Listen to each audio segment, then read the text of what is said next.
Et nous avons le plaisir d'accueillir en studio, comme tous les vendredis, le président du Consistoire central de France, Élie Korchia. Bonjour. Bonjour Ilana. Et ravi de vous retrouver ce matin. Alors un moment assez grave ce matin, puisqu'on commémore, c'est vrai, ce week-end, les attentats de Toulouse, de Montauban, le 19 mars 2012, bientôt 8h, la ville rose se réveille, rue Jules Dalou, dans le quartier de la Roseraie. Des parents déposent leurs enfants au collège-lycée aux Aratora.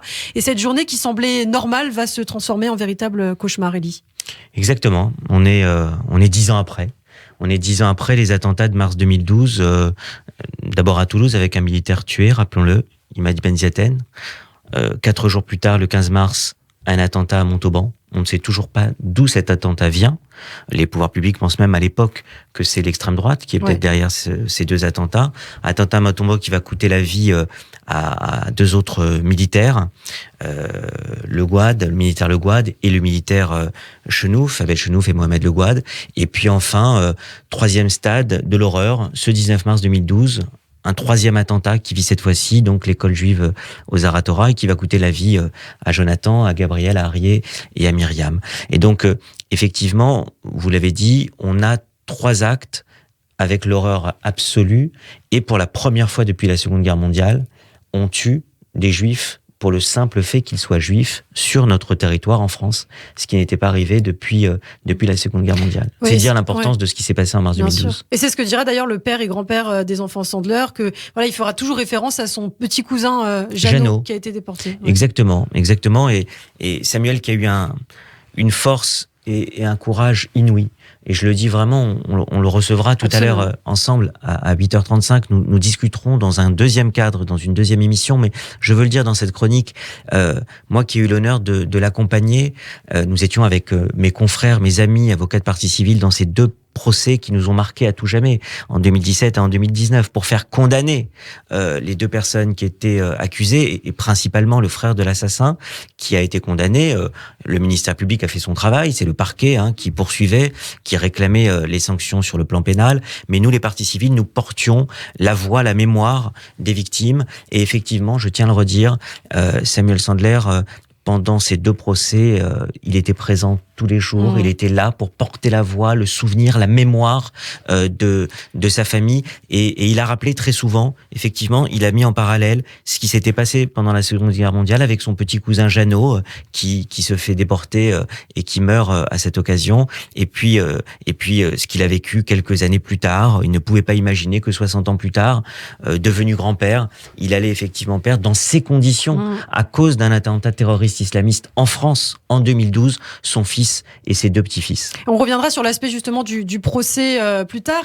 Ce qu'il faut dire, par ailleurs, c'est qu'on a remarqué aussi lors de ce procès une certaine solidarité entre toutes les parties civiles. Vraiment, elles étaient là ensemble pour faire face. Oui, vous avez tout à fait raison de le dire. Alors, il y a pu avoir parfois, sur le plan stratégique, disons-le, des différences d'appréciation.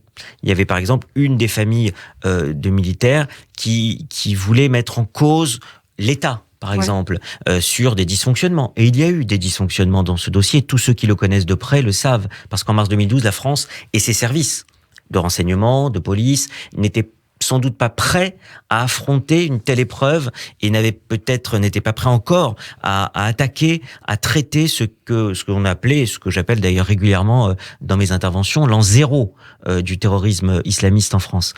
Maintenant, nous savions qu'il y avait un ennemi.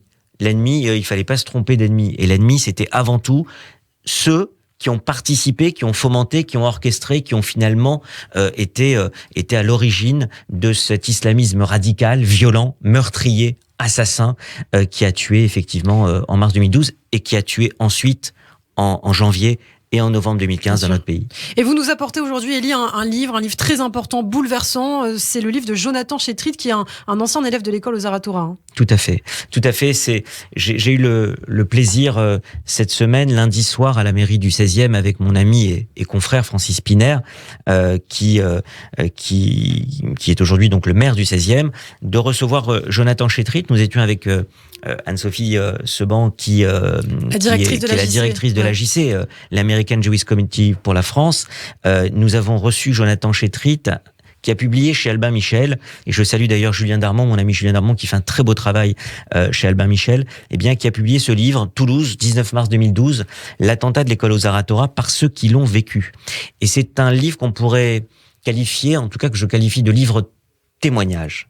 C'est-à-dire que c'est un récit brut de témoignages, les uns après les autres, avant l'attentat, dans les jours qui précèdent, le Shabbat, 2-3 jours qui précèdent l'attentat, le jour de l'attentat, quasiment minute par minute, vécu et retranscrit donc par les témoignages de collégiennes, de lycéennes, d'enseignantes, de professeurs, de CPE. Vous avez un témoignage effectivement très brut, d'autant plus bouleversant qu'il est brut.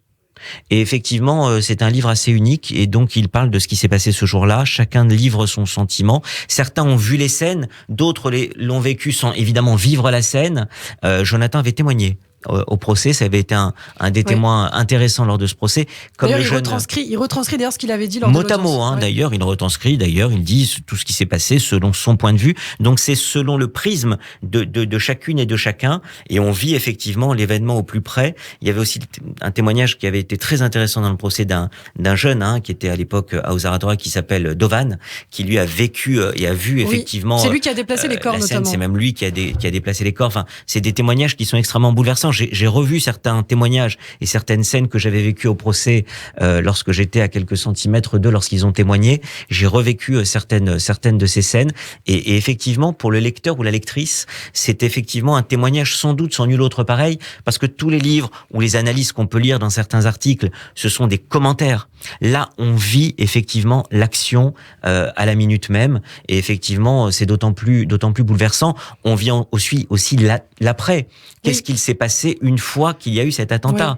Comment on revit dans un cadre pareil lorsqu'il y a eu un tel attentat qui a semé la mort à cause d'un assassin terroriste. Et Jonathan qui dénonce d'ailleurs peut-être un manque de soutien des autorités à cette période aussi. Oui, ça a été ressenti comme cela, mais encore une fois, je crois que il y a eu beaucoup de dysfonctionnements à plusieurs niveaux parce que nous n'étions pas prêts et peut-être aussi, il faut le dire, je le rappelle souvent, nous n'avions, quand je dis nous, la France collectivement, la société française collectivement n'avait pas pris suffisamment ou pleinement conscience en mars 2012 de ce que cet attentat représentait pour notre pays et de ce qu'il allait préfigurer. Il n'y a pas de loup solitaire, comme ça a voulu nous être dit. D'ailleurs, on est revenu évidemment complètement sur cette thèse du loup solitaire. Il n'y a pas de loup solitaire en mars 2012. Au contraire, c'est le début de la meute des islamistes qui veulent tuer en France. Et ce sont les mêmes, même s'ils sont différents, que l'on va retrouver malheureusement en janvier 2015 et bien évidemment en novembre 2015. Et on aura l'occasion d'en reparler justement tout à l'heure à 8h30 puisque vous serez à mes côtés avec Samuel Sandler. Vous êtes l'avocat de Samuel Sandler, justement, le père et le grand-père d'Arié, Gabriel et Jonathan, justement, qui ont été froidement assassinés ce 19 mars 2012. Vous souhaitiez rajouter quelque chose? Avec un dernier mot. En parlant de la justice, et on en reparlera, mais c'est important de le dire pour finir cette chronique, nous avons eu 2 procès avec une gestion parfaite, notamment dans le second procès, et une condamnation des 2 accusés qui ont été condamnés totalement par rapport aux faits pour lesquels ils étaient reprochés. Donc on parle souvent de la justice, du traitement de la justice, des résultats de la justice française. C'est un dossier où la justice est pleinement passée. Et on en reparlera tout à l'heure à 8h30. Merci beaucoup, Élie Korchia. Vous restez avec nous. Nous sommes ensemble jusqu'à 9h.